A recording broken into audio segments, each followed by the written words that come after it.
శ్రీమాత్రే నమః. అందరికీ నమస్కారం అండి. ఈరోజు మనం మిథున రాశి వారి గురించి తెలుసుకోబోతున్నాం. మిథున రాశి వారికి త్వరలోనే జరిగేది ఇదే. ఆమె మీ ఇంట్లోనే తిరుగుతుంది. ఆమె ఎవరు, ఎందుకు తిరుగుతుంది చెప్తే మీ కాళ్ళు చేతులు వణికిపోతాయి. ఈ వీడియోని ఒంటరిగా చూడండి. సాక్షాత్తు ఒక దైవశక్తి మీ ఇంట్లో ప్రవేశించబోతుంది. ఆ దైవశక్తి ఆల్రెడీ మీ మీద కరుణా కటాక్షం అనేది స్టార్ట్ చేసింది. ఇంకా మీ ఇంట్లో ప్రవేశం ఒకటే దాగి ఉంది. ఎప్పటి నుంచో మీ మీద దైవశక్తి అనేది ఏదైతే ఉందో అది తిరుగుతూ ఉంది. ఆ దైవశక్తి ఎప్పుడు మీ దగ్గరకు చేరుదామా అని ఎదురుచూస్తూ ఉంది.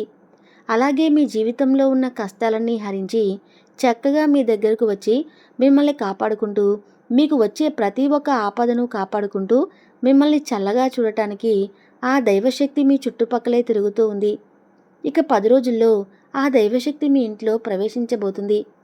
ఆ దైవశక్తి గురించి మీకు మంచిగా ప్రతి ఒక్క సంకేతం తెలుస్తుంది. ఆ దైవశక్తి ఏంటో సైలెంట్గా మీ జీవితంలోకి ప్రవేశిస్తుంది. కానీ ఆ దైవశక్తిని గుర్తించకపోతే మాత్రం మీ జీవితంలోకి వచ్చినటువంటి ఆనందం అంతే సైలెంట్గా తొలగిపోవచ్చు. మరి మిథున రాశి వారు తెలుసుకోవాల్సిన జాగ్రత్తలేంటి? మీకు వచ్చే సంకేతాలు ఎటువంటివి? ఆ దైవశక్తి మీ ఇంట్లోకి వచ్చేసింది అని చెప్పే ప్రతి ఒక్కటి కూడా చాలా క్లియర్గా ఇప్పుడు మనం ఈ వీడియోలో తెలుసుకుందాం. అలాగే వీడియోలోకి వెళ్ళే ముందు తప్పకుండా వీడియోని లైక్ చేసి మిథున రాశి వారికి షేర్ చేయండి. అలాగే మా ఛానల్ను సబ్స్క్రైబ్ చేసుకొని మాకు సపోర్ట్ చేయండి. ఈ మిథున రాశి వారు ఎవరైతే ఉన్నారో రాశి చక్రంలో ఏదైతే 12 రాశులు ఉంటాయో వాటి అన్నిటిలో కొంటే కూడా ఈ రాశి ఎంతో ఓర్పు సహనము కలిగిన వారు. ఈ రాశి జాతకులు మిథున రాశి వారి యొక్క మనస్తత్వం ఏ విధంగా ఉంటుంది అంటే గనక అందరూ కూడా బాగుండాలి, అందులో మేము కూడా ఉండాలి అని చెప్పి అనుకుంటూ ఉంటారు. చాలా మంచి మనస్తత్వం కలిగిన వారు. ఎంత మంచి మనసు, అంత సెన్సిటివ్గా ఉంటారు. ఏదైనా కానీ ఒక కష్టం వచ్చింది అంటే చాలా భయపడిపోతారు. ఆ కష్టం నాకు ఎందుకు వచ్చిందా అని చెప్పి అనుకుంటూ ఉంటారు. 4 గోడల మధ్యలోకి వెళ్ళి కుమిలిపోతారు. ఇంత సున్నితంగా ఉంటారు. వారి యొక్క మనస్తత్వం కానీ నలుగురిలో మాత్రం బయటకు వచ్చి అసలు ఏ బాధ కూడా ముఖంలో కనిపించనివ్వరు. ఎందుకంటే వీరికి ఒక అంగీకారం వచ్చేసింది. ఒకరికి బాధలు చెప్పుకోవటం వల్ల ఏం ఉపయోగం ఉంటుంది? వీరికి మనం చెప్తే మనం అలసిపోతాము తప్పితే ఎటువంటి ఉపయోగం కూడా మనకు రాదు అనే ఆలోచన ధోరణిలో జీవితాన్ని ముందుకు నెట్టు వెళ్తూ ఉంటారు. మిథున రాశి వారు చాలా కష్టపడతారు. ఇప్పటివరకు వారు 100% కష్టపడితే ఆ 100కు 40% మాత్రమే వాళ్ళకు ఫలితాలు వచ్చాయని చెప్పుకోవచ్చు. మిగిలిన 60% వృధా అయిపోయిందని చెప్పుకోవాలి. అయితే మిథున రాశి వారికి రాబోయే 10 రోజుల్లో ఎంతో మంచి అనేది జరుగుతుంది. సాక్షాత్తు దైవశక్తియే మీ చుట్టుపక్కల తిరుగుతుంది. కాబట్టి మీకు ఎటువంటి ఆపదైనా, ఎటువంటి కష్టాలైనా వస్తే ఆమె స్వయంగా ఇప్పటిదాకా మీరు పడిన కష్టాలు చాలు, ఇక మీకున్న కష్టాలన్నింటినీ చెక్ పెట్టేస్తుంది. అదే ఆ శక్తి అయితే దైవశక్తి మీ ఇంట్లో ఎలా ప్రవేశిస్తుంది, అసలు ప్రవేశించిందా లేదా అనే విషయం గురించి ఇప్పుడు మనం తెలుసుకుందాం. ఆ దేవత మీ ఇంటికి వచ్చే ముందు కొన్ని సంకేతాలను పంపిస్తుంది. మొదటి సంకేతం ఏమిటి అంటే మీ మనసు ఒక్కసారిగా ఆధ్యాత్మికం వైపు మళ్ళుతుంది. అంటే మీ మనసు, మైండు రెండూ కూడా దేవుని వైపే ఎక్కువ శాతం ఉంటాయి. మీకు ఎక్కువగా గుడికి వెళ్ళాలని, పూజలు చేయడానికి, అలాగే దేవుడి దగ్గర ఉంటే చాలు నాకు ఎంతో ప్రశాంతత కలుగుతుంది అనే భావన మీ మనసులోనికి వస్తూ ఉంటుంది. ఇంకొక సంకేతం ఏమిటి అంటే మీకు నిద్రలో మెలకువ రావటం. మీకు నిద్రలో మెలకువ ఎప్పుడైతే వస్తుందో అది కూడా బ్రహ్మముహూర్తంలో మీకు ఎక్కువ మెలకువ అనేది వస్తుంది. ఉదయం 3 నుండి 5 గంటల్లోపు సమయాన్ని బ్రహ్మముహూర్తం అని అంటారు. తెల్లవారుజామున మీకు తెలియకుండానే బ్రహ్మముహూర్తంలో మెలకువ అనేది వస్తుంది. దానికి తోడు మీరు ఎక్కువ చెడు మాటలు మాట్లాడటం, వేరే వారి గురించి చెడుగా మాట్లాడటం, వేరే వాళ్ళు ఎవరైనా చెడుగా మాట్లాడుతున్నా, అన్యాయం జరుగుతున్నా మీరు వాటిని అస్సలు సహించరు. కోపం అంటే మనకు వచ్చే విపరీత కోపం ఎటువంటి కోపం కాదు. ఎందుకు మనుషులు ఈ విధంగా మాట్లాడుతున్నారు, దీనికి ఇంతగా మాట్లాడవలసిన అవసరం లేదు కదా అనే భావన మీకు తప్పనిసరిగా కలుగుతుంది. మీకు ఎక్కువ శాతం ఒంటరిగా ఉండటానికి ఇష్టపడుతూ ఉంటారు. మీకు బాగా క్లోజ్గా ఉన్న వాళ్ళ దగ్గర ఉండటానికి ఫీల్ అవుతూ ఉంటారు. ఎక్కువ శాతం జనాల మధ్యలోనికి వెళ్ళరు. ఎందుకంటే మీరు ఒంటరిగా ఉండి ఆ దేవుడిని స్మరించుకుంటూ ఆమె మీ దగ్గర ఉంటే ఇంకా ఏది అవసరం లేదు అనే భావనను మీరు కలిగి ఉంటారు. అదేవిధంగా మీకు ఏదో ఒక డబ్బుతో సంబంధించినటువంటి ఖర్చు అనేది ఏర్పడుతుంది. అది కూడా మంచిదే ఉంటుంది. ఎలా అంటే ఏదైనా గుడికి లేదంటే దేనికోసమైనా సరే డబ్బులు ఇవ్వడానికి ఆసక్తి చూపుతూ ఉంటారు. ఆ సమయంలో ఏమాత్రం కూడా వెనకాడకుండా మీ శక్తికి తగినట్లుగా సహాయం చేయండి. అలాగే మీరు ఎక్కువ శాతంగా జనాల మధ్యలో కూర్చోరు. వారు మాట్లాడే అనవసరమైనటువంటి మాటల మీద మీకు ఏమాత్రం కూడా ఇంట్రెస్ట్ లేకుండా మీకు ఎంతసేపటికి సేవ అలాగే దేవుణ్ణి స్మరించుకోవటము, మంచి మాటలు వినటము, ప్రశాంతంగా ఒంటరిగా ఉండి మెడిటేషన్ చేసుకోవటం, ఎక్కువ శాంతంగా పీస్ ఆఫ్ మైండ్ అనేది మీకు ఉంటుంది.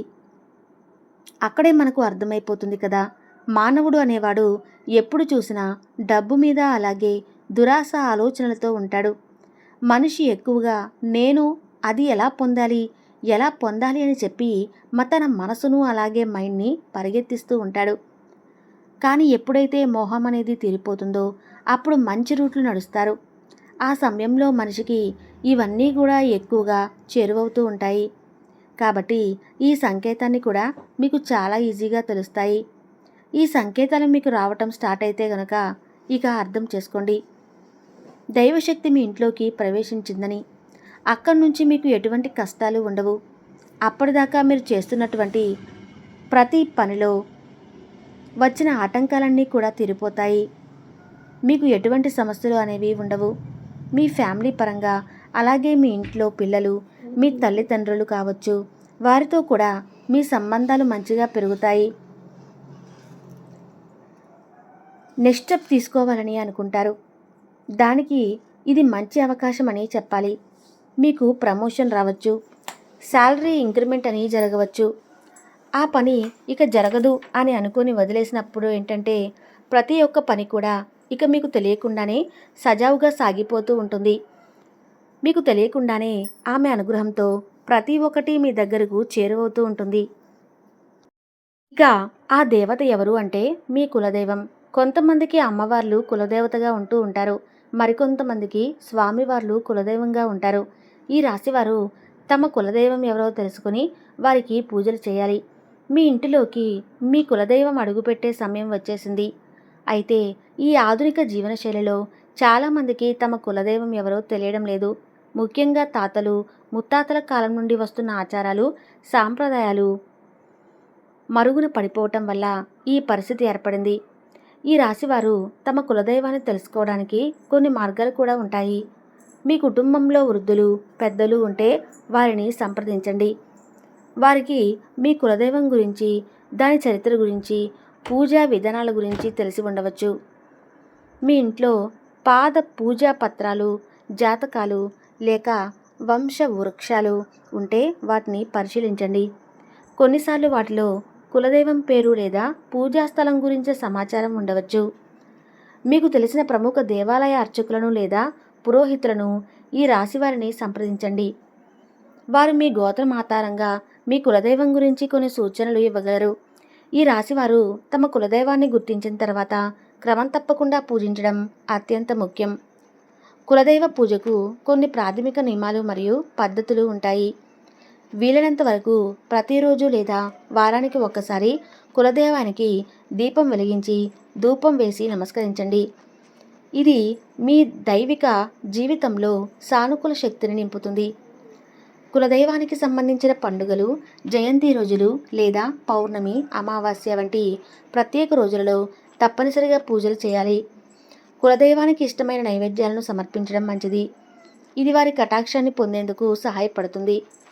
పూజించే స్థలం, దైవం యొక్క చిత్రపటం లేదా విగ్రహం ఎల్లప్పుడూ శుభ్రంగా ఉండాలి. పూజించేటప్పుడు పూర్తి భక్తి శ్రద్ధలతో నిష్టగా ఉండాలి. కులదైవ ఆలయాన్ని సందర్శించడం, వీలైనప్పుడల్లా మీ కులదైవం వెలిసిన ఆలయాన్ని సందర్శించి అక్కడ పూజలు చేయండి. ఇది కుటుంబ సఖ్యతను పెంపొందిస్తుంది మరియు సాంప్రదాయాన్ని కొనసాగించండి.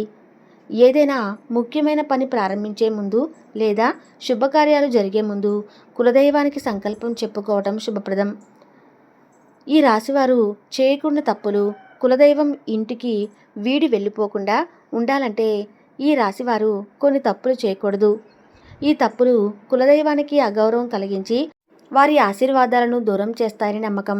కులదైవం గురించి తెలియకపోయినా తెలిసిన పూజించకుండా ఉండటం అతిపెద్ద తప్పు. ఇది దైవశక్తిని దూరం చేస్తుంది. పూజించే స్థలం లేదా ఇంటి వాతావరణం అపరిశుభ్రంగా ఉండకూడదు. అపవిత్రమైన వస్తువులను వాడకూడదు. కులదైవం గురించి గౌరవంగా మాట్లాడటం లేదా ఇతరులను ఎగతాళి చేయకూడదు. పూజ చేసే రోజుల్లో లేదా పూజించే స్థలంలో మాంసాహారం తినటం లేదా మద్యం సేవించడం వంటివి చేయకూడదు. కొన్ని కుటుంబాల్లో కులదైవానికి సాత్విక నైవేద్యాలు మాత్రమే సమర్పిస్తారు. కులదైవం పట్ల నమ్మకం లేకుండా కేవలం ఆచారంగా పూజలు చేయటం వల్ల ఫలితం ఉండదు. పూర్తి నమ్మకంతో పూజించాలి. ఇంట్లో మోసం, అబద్ధాలు, అన్యాయం వంటివి చోటు చేసుకుంటే కులదైవం ఆ ఇంట్లో నివసించడానికి ఇష్టపడదని నమ్మకం. ఇంట్లో నిత్యం కలహాలు, గొడవలు ఉండటం వల్ల సానుకూల శక్తి తగ్గిపోయి కులదైవం ఆశీర్వాదాలు దూరమవుతాయి. శాంతి, ఐక్యత ముఖ్యం. దైవ కార్యాలు చేయకపోవటము, పేదలకు సహాయం చేయకపోవటం కూడా దైవ అనుగ్రహాన్ని దూరం చేస్తుంది. పూజలో అజాగ్రత్త, అశ్రద్ధ నియమాలను పాటించకపోవటం వల్ల కూడా కులదైవం ఆగ్రహిస్తుందని నమ్ముతూ ఉంటారు. ఈ రాశివారు తమ కులదైవం తమ ఇంటిలో తిరుగుతుందని నమ్మాలి. ఈ నమ్మకాన్ని బలపరుచుకుంటూ తమ కులదైవాన్ని గుర్తించి నిత్యం భక్తి శ్రద్ధలతో పూజించాలి. ఇప్పుడు మనం చెప్పుకున్న ఈ తప్పులు చేయకుండా ఉండటం ద్వారా మీరు మీకు హృదయులై ఆశీర్వాదాలను పొంది జీవితంలో సుఖంగా ఈ రాశివారు శ్రేయస్సును పొందగలరు. కులదైవం కేవలం ఒక దేవత కాదు, అది ఒక కుటుంబానికి ఆయుష్, అభివృద్ధి మరియు ఆధ్యాత్మిక బలాన్ని ప్రసాదించే శక్తి. కాబట్టి ఈ రాశివారు తమ కులదైవంతో అనుబంధాన్ని పెంపొందించుకోవటం ద్వారా వారి జీవితం మరింత సంతోషంగా మారుతుంది. అలాగే మీ కులదైవం పేరు కామెంట్ చేయండి. మిథున రాశి వారు జాగ్రత్త. ఆ ఇద్దరు వ్యక్తులు మీ చేతులు జోడించబోతున్నారు, కానీ మీరు మాత్రం ఈ పని అస్సలు చేయకండి. ఆ ఇద్దరు వ్యక్తులు ఎవరు, ఏం చేయబోతున్నారు ఈ వీడియోలో తెలుసుకుందాం. ఇప్పటిదాకా ఎవరైతే మిమ్మల్ని హేళన చేశారో, ఎవరైతే మీ పత్రాన్ని కోరారో, ఎప్పుడు చూసినా మిమ్మల్ని ఇన్సల్ట్ చేశారో, ఇప్పుడు స్వయంగా వాళ్ళే వచ్చి మీ ముందు కూర్చొని చేతులు జోడిస్తారు. ఇక నుండి మీరు చెప్పినట్టే చేస్తాం అని చెప్తూ ఉంటారు. కానీ ఇప్పుడే మీరు జాగ్రత్త పడాలి. ఆ ఇద్దరు మనుషుల నుంచి మీరు చాలా దూరంగా వెళ్ళాలి. అంటే వాళ్ళను మీ లైఫ్ నుంచి బయటకు పడేయాలి. మీ లైఫ్లోనికి వాళ్ళు వచ్చి ఎంత క్షమాపణ అడిగినా, ఎంత చేతులు జోడించినా అస్సలు వారిని క్షమించకూడదు. మీరు యాక్టివ్గా ఉండి మీ పనులను చకచకా చేసుకోవాలి. గ్రహాలు అనుకూలంగా ఉన్నాయి కదా, పనులు వాటంతటా అవే జరిగిపోతాయని మాత్రం ఎప్పుడూ అనుకోవద్దు. మనం ఏదైతే కష్టపడతామో దాన్నే చూసి గ్రహాలు కానీ దేవుడు కానీ ఫలితం మరింత అనుకూలంగా ఉండేలాగా మనకు చేస్తారు. కాబట్టి మీలో ఉన్న లేజినెస్ని విడిచిపెట్టి మీ పనులు మీరు చకచకా చేసుకుంటూ ఉంటే ప్రతి ఒక్కటి మీకు చాలా మంచి జరుగుతుంది. మీరు పొద్దున్న లేచిన కానించి ఎవరైతే మీకు దగ్గరగా ఉంటారో వారిని కొంచెం ఆదునుగా గమనిస్తూ ఉండండి. ఎందుకంటే వారే మీకు చెడు చేసే అవకాశాలు ఎక్కువగా ఉన్నాయి. ఉద్యోగస్తులకు పనులను అనుకూలత కోసం ఒక పసుపు కొమ్మును పసుపు రంగు వస్త్రంలో చుట్టి ఆఫీస్ బ్యాగ్లో పెట్టుకోండి.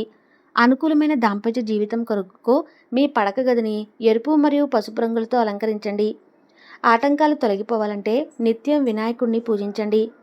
వినాయకుని మంత్రాలు, స్తోత్రాలు పఠించండి. అనేక విషయాల్లో అనుకూలత కొరకు మిథున రాశి వారు గోవులను పూజించి సేవించండి. మనీ ప్లాంట్ కూడా మీ దురదృష్టాన్ని తెస్తాయి. మిథున రాశిలో జన్మించిన వ్యక్తులు వారి కష్టాలు తొలగించుకొని అనేక రంగాల్లో మంచి ఫలితాలు సాధించడానికి మిథున రాశి వారికి అధిపతి అయిన బుధగ్రహానికి బుధవారాలలో పెసలు, పచ్చని రంగు వస్త్రములు సమర్పించండి. ఇలా చేస్తే బుధ అనుగ్రహం కలుగుతుంది. మిథున రాశి వారు ఎంతో విలువైన సమాచారాన్ని తెలుసుకున్నారు కదూ. ఈ వీడియో నచ్చితే తప్పకుండా లైక్ చేసి ఓం నమః శివాయ అని కామెంట్ చేయండి.